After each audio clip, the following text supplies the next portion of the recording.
So, obviously, Sunday was a day to reflect back on what we did offense, defense, special teams after a win, right? So I think the teaching moments are so much better after a win than they are after a loss. Just a little bit bigger ears, more open eyes, a lot of different things for our guys to learn. I thought they handled that very, very well. We honored the guys that did. Obviously today we're still learning of different awards, so I thought I'd give you guys a little tidbit. One of the things we want to do going to Penn State, we wanted everybody to be in a certain look: orange hat, white jerseys, orange pants, and blue gloves. Before the game, I'd made a point about that in our program. All offensive skill players, if you're going to handle the football, you don't wear sleeves, right? I knew it was getting a little bit colder out there. Guys that wear sleeves have a tendency to make the ball a little bit more susceptible to come out or be a little bit slick. We actually had a player Thursday during practice that was running a kickoff return as a look team player, and he had the sleeves on. He's a little Florida-born player, and he hit a nice run, nice KOR return, and he was down the sideline just running. All of a sudden, the ball just squirted out of his hands. So I took that play clip and showed it to him on Friday, explaining why we have this rule, right? I've been in this business a long time. I've been in some cold weather games. I was in the NFL. Saw two organizations that had the same rule. If you're an offensive player, you don't wear sleeves. The reason we wear blue gloves is to match the jerseys of an opponent we might be playing that has a blue jersey on, right? So it all makes sense. I come up before the game, and George McDonald comes to me and says, "Coach, Casey Washington doesn't want to wear blue gloves." I look at Casey and I said, "Why is that?" He's like, "Coach, I didn't get in time to break them in. I really want to wear my white gloves." And those of you that have talked to Casey in moments of anxiety, he's looking very deep into your soul, right? So I got Coach McDonald, who's kind of an authoritarian type receiving coach. He's upset that the blue gloves aren't on. We're moments before kickoff. I got to make an administrative decision to the moment. So I looked at Casey and I said, "You need the white gloves." He said, "Coach, I need the white gloves." Obviously, 60 minutes later, 9 overtimes, I'm glad I gave him the white gloves. Those gloves are now being shipped to the College Football Hall of Fame. After the game, they wanted some memorabilia. Right after the game, Brett came up to me and said, "Hey, College Football Hall of Fame would like some things from the game. They wanted my hat. I wear the family hat before the game. Sometimes I wear it home after the game." I'm like, "They ain't get my damn hat." I love that hat. It's been with us since our first recruiting visit, and it means a lot to me, so it kind of has a soul and a purpose. I do got a pair of white gloves that we'll send you. So now those famous white gloves, no one knew that story but me at that time. So those white gloves are now headed to the Hall of Fame. In case you got to find a new pair of gloves, they'll probably be blue. But really excited about this week's opportunity. I think the greatest thing that we can do is continue to take this program and advance it forward. I think the important part out of Saturday is obviously to get the win, to have the 9 overtimes and all that goes into it. I think that game was earned. I really do believe that our guys, I challenged the guys all week for the 74 players hopping on that plane, the coaches that were going over there with us, the support staff that we're going over there with one intent: to win the football game. We're not going to play in a game, we're going to win a game. And I don't think anybody on that sideline, at least on our sideline, was surprised by the result. I said that to them at halftime, was very emphatic about that. And to have that faith for nine overtimes, to replace an offensive tackle who, in my opinion, is probably one of the better players in this league, to replace a running back that went down during the course of the game, to replace a quarterback that went down during the overtime fanatic, and to have a returning quarterback to come back off the bench and throw the game-winning 2-point conversion speaks of volumes about what this is. You have a defense that played extremely well, 2 inside linebackers who didn't even start in the first game. The 2 starters, Jake Hansen and C.J. Hart, have now been removed from the year, and to have those guys step into those roles, the law firm of Newton and Randolph, those guys, the way they played inside was just incredible with their extension, their hands, and Isaiah Gay, we actually gave him an MVP honor with just the way he played and really set the tone out there. So a lot of really good things. Now we jump into the Rutgers prep. We put that game to bed a little bit early yesterday. I wanted to move that behind him for 2 reasons. First off, a lot of respect for the victory and what they earned, but I also wanted them to put that behind them because there hasn't been a great amount of success over a period of time. These guys haven't learned that the expectation is what happened Saturday, not the exception, right? Like, congratulations, you did your job, now let's go forward, right? So we put to bed the game really quickly last night and moved into our Rutgers preparation, a team that is obviously 3-4, won their first 3 games, has faced a pretty daunting Big Ten schedule, have played very, very well against them. Unfortunately, they weren't able to have the success at the end with a victory, but in the infancy of their program, I know Coach Chiano very well. You can see the strides they've made and the way they're playing, so got a tremendous amount of respect for them, offense, defense, special teams. They have a punter that probably will rival Blake for his effectiveness and be able to affect the game and control it. An offense that's very similar to us in the fact that they are trying to be physical, run the ball. I know that's not the numbers they wanted, but you see the emphasis on it there in the throw game defensively. The defense coordinator and I have worked together a long time. I've worked with Greg at the New England Patriots, so I know a lot of coaches, Bob, on their staff. Know a lot of players and coaches, a lot of coaches on that staff that I've either worked with or been around my entire coaching career. So a lot of close ties. I'm excited about the opportunity and really excited to get back here in Memorial.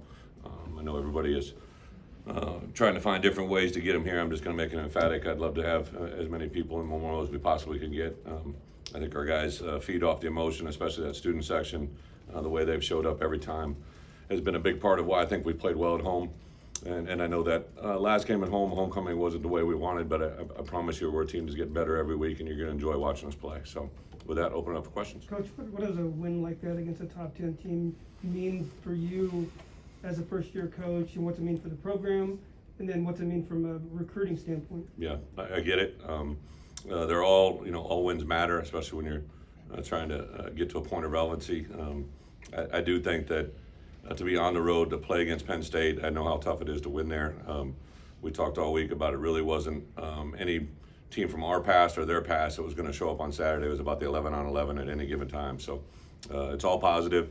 And in today's world, right, if anything we learned coming out of this monumental press conference last Monday, right, perception is reality. And in today's world, I think you have to grasp anything that's a positive thing can be hugely beneficial for not just in your program with your players, but in recruiting. But I will tell you this, and I just had Taz and Spoon just came in my office. So 2 very entertaining, enlightening corners came in, and they just, Coach, we just want to see how you're doing, right? So they sat down, and I explained to them that although Saturday was a great thing for them, it was a great thing for our program. What I was happy for is, like, I haven't been able to meet Spoon's family. I haven't been able to meet Taz's family.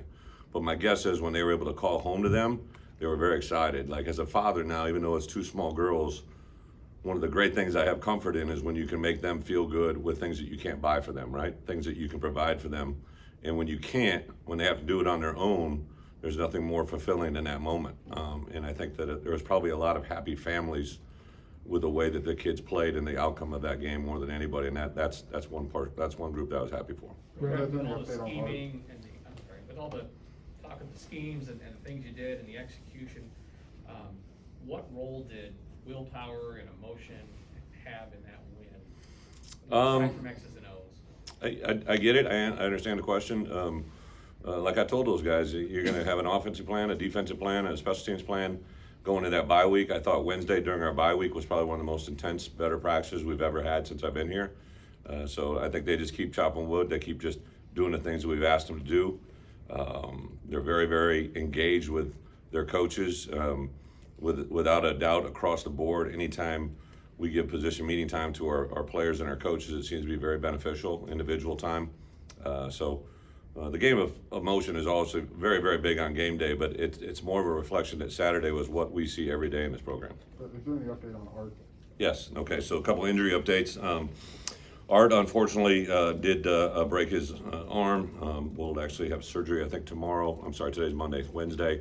He'll have that, so he'll be done for the year in that regards. But something that'll be even come to a shock to probably about 99% of our team. Asked Art to share this.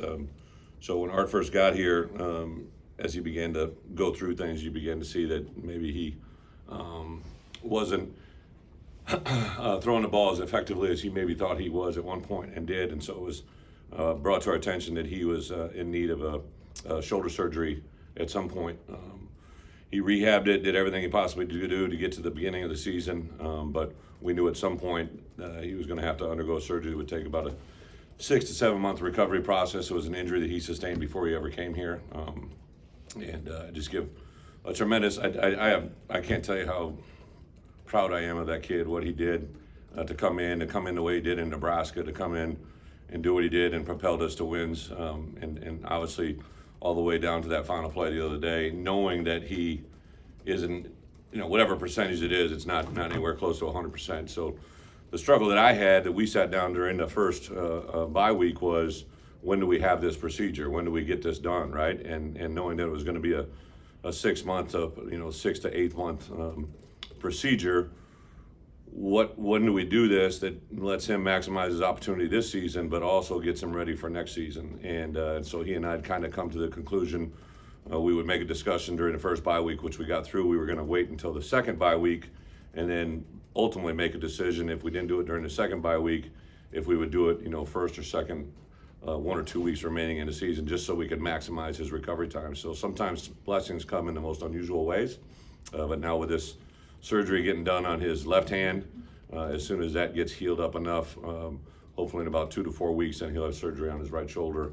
Unfortunately, it'll knock him out of spring football, but he'll be back wholly engaged with us full time for the fall. So his teammates didn't even know. He didn't want to have anybody aware of that, or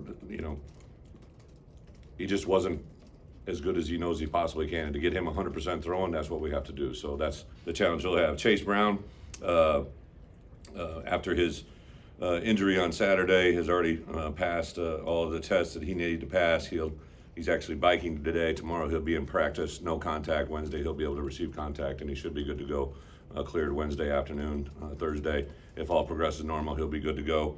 Vidarian Lowe was very, very good Saturday night after the flight back. Sunday looked well. He's progressing in the right direction. I think he'll be with us on Saturday. If not, it shouldn't be any much more than that week.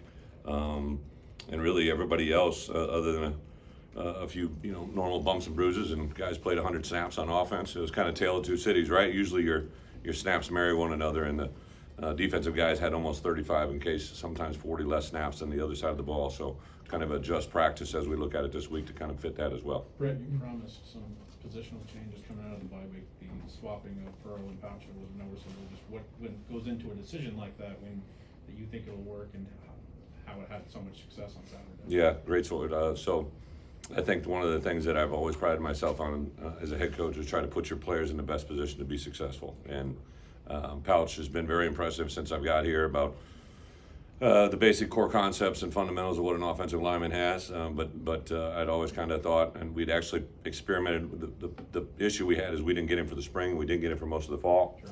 So we put him in at guard. He just wasn't comfortable. We wanted to get our best 5 offensive linemen in the field. That's why I put Pearl back inside the guard. And then really after the Wisconsin game, I just Sunday in staff meeting, I said, hey, this is what I see. This is what I'm going to do. Let's flip them.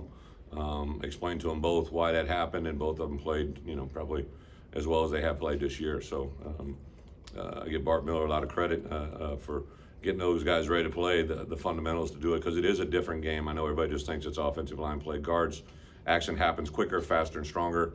Tackles create more space, more speed, and more edge. So it's completely two different things. And to have the bye week in there I knew was the only chance we had to do it.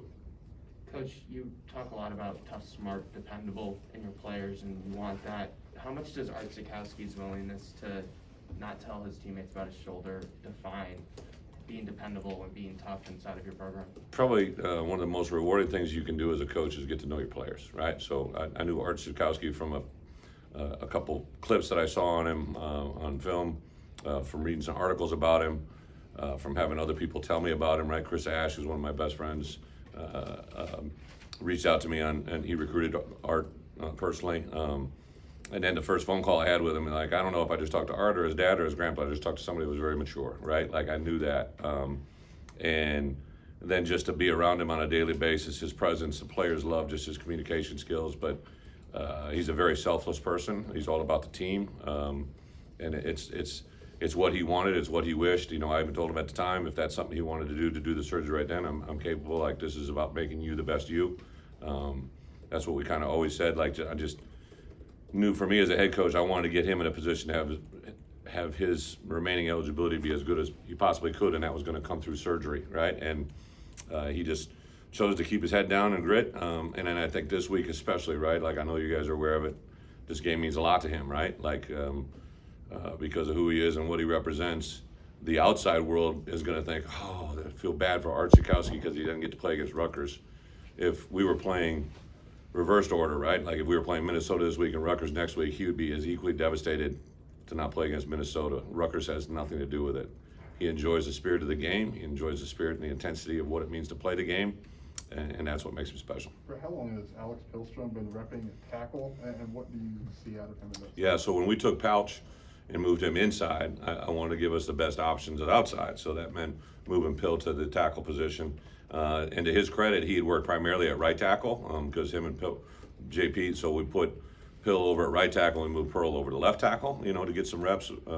We really, and forbid, I don't mean to say this, right? We just don't have the numbers that we need to have at the offensive, so to conduct practice. So we kind of had been moving bodies around, and Pill had done a lot of really good things at right tackle. He had gotten minimum reps at left, and when the decision, when V went down, I went out to always, like I said last week, I go to check on our players, right? So I'm out on the field, and I said, V's going to be down for some time here. He may come back in, but he's down. And Bart goes, I'm going with Pill at left. He knew right away what he's going to do, and it worked really, really well. And they adjusted things during the course of the game. Again, I give a lot of credit to Pill and his teammates. Like there was an instant rally around him. Jarasati got jumped into the barge package, right, because of that, and Blake went in, was absolutely phenomenal from barge to field goal protection. Those last couple kicks, if we don't execute them, we don't have a chance to get to the ninth overtime. And they were running right over the guard tackle gap, and Blake and Verdis Brown of all people, right? Like we lose V Low. And now Verdis, who's now on offense as an inside nose tackle, goes in and plays tackle on field goal protection and doesn't miss a beat.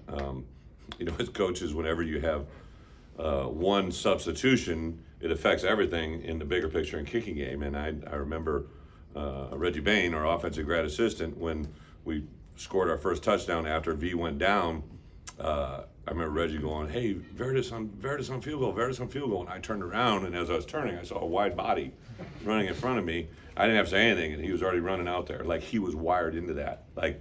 And that's what we talk about all the time. That's probably why when we were flying out on Friday, I told our players, when we have success tomorrow, don't be shocked, right? And I've said that to a couple times this year, because I could see and feel and understand what was happening in our building, and the result was what you saw on Saturday. Right, in 2021, to be running 9 people on the line of scrimmage Yeah. is very different. What is the impetus behind that, and what can it be moving forward for you guys? Like, how big of a part of it can be? Yeah, so that formation is something I've used in the past at different spots I've been to. During the bye week, I just felt there were some things we needed to do to maximize our personnel on kind of what we do best, and that's why we went to it. And it's something that gets 7 linemen on the field. It gives our chance for some of our wideouts to get a breather. I think it's a unique aspect because defensively it puts you in a decision if you want to sub people or however you want to play it. I knew in this first game there'd be a certain like I kept saying, like, listen, you don't know how they're going to line up. I don't know how they're going to. They don't know how they're going to line up because they haven't seen it, right? So there's that element to it, but I think it just gives a demeanor to our guys. You can see it make. If you read our guys in the media, right, like they're definitely loving the comments, and I think that's the part as a head coach I'm always trying to engage. Just like this week, you try to engage, a guy like Carlos Sandy, who's just kind of continued to jump out to me, like any way we can engage him. Isaiah Williams, the more he touches the ball, the better we're going to be. Casey Washington come up with that catch. I love to show social media clips, or Pat Pearson takes pictures all day long, and so that week I'd shown a picture of Miles Scott making a catch at practice, and if this is the ball, he's like literally got his triangle going, he's catching the ball with his eyes just as much as he is with his hands, and Miles has been one of the most productive players in our practices. And I showed that clip, and all the guys in the meeting were like, oh. And I'm like, is there any doubt that you see what I see? Because practice habits become game day reality, and that's kind of the morphosis of what you're saying to that formation. I saw a lot of offensive linemen trying to get on the field, and it gave them an opportunity to do that, and hopefully hopefully continues to work. How much does identity matter, and how much does that help build that? Because it feels like you guys running the football defense has been sound. It feels like you've built that the last 5 weeks, Yeah. even if wins haven't come all the time. I did stress, so it may sound silly to you guys, right? But like when we do team meals, and we travel on Friday and Saturdays, we'll always say a prayer. So Isaiah Williams will give a blessing, or Coach Henry will give a blessing, and then they all sit down. And then because I don't want to have 100 or 75 people rush the chow line, I excuse them by groups, right? So everybody's always really, so if Isaiah does really well at his prayer, which you usually do, I'd say, hey, wide receivers get to go eat, right? But I mean, they're the littlest people in the room. They're probably the least hungry. And I'm so like on Friday night at our team meal, I specifically remember saying O-line, D-line first, and everybody kind of laughed and they all good up. I said the game's going to be one up front. That's what I said Friday night pregame meal because I just knew that that's the way the game was going to play. And the kickers and specialists ate last, but they probably should have ate about halfway through because they were a big part of the game. But that's the kind of stuff that identity does matter. Just going back to Brandon, our quarterback, shovel back then, is there any more or different need from him? I was glad that BP got in and threw that, game-winning strike, right? I mean, it was a nice throw. Actually, the two before that, he threw one in there tight to Luke. Didn't get in there, but it was a hell of a throw. So I think that Ryan Johnson's got a lot of reps.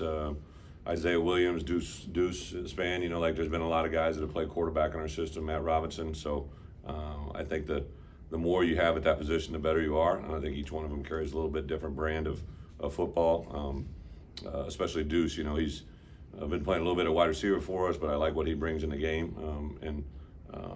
Anything that we can do to continue to build that position, the better we'll be. Is there any thought, Brett, for like an emergency situation to get an Isaiah or a Deuce practice snaps at quarterback, or is that just Not so much. I think Isaiah, obviously, the growth he's had at wide receiver, he's really 7 games into, 8 games now, right, into a wide receiver career that's been going really well. It's kind of like it's the same philosophy when V went down. If I would have when we lost V, if I would have moved Pearl over, you're moving 2 guys to satisfy one deficiency, right? So I think in the quarterback room, you like BP, you like Matt, you like RJ. I get the question on those other people, but just the fact that for us to consistently build offensively what we're building to, what we're recruiting to, what we're developing to, that's important. What did Brandon face coming in kind of cold? Yeah. 7 overtimes? Yeah. And then to make the game. Great question, and I think really because the way, like I've gotten that question a lot about the the overtimes, the way that the game laid out. When he got hurt, obviously Art was down for a while, right? Because they were getting the air cast over there and had a lot of.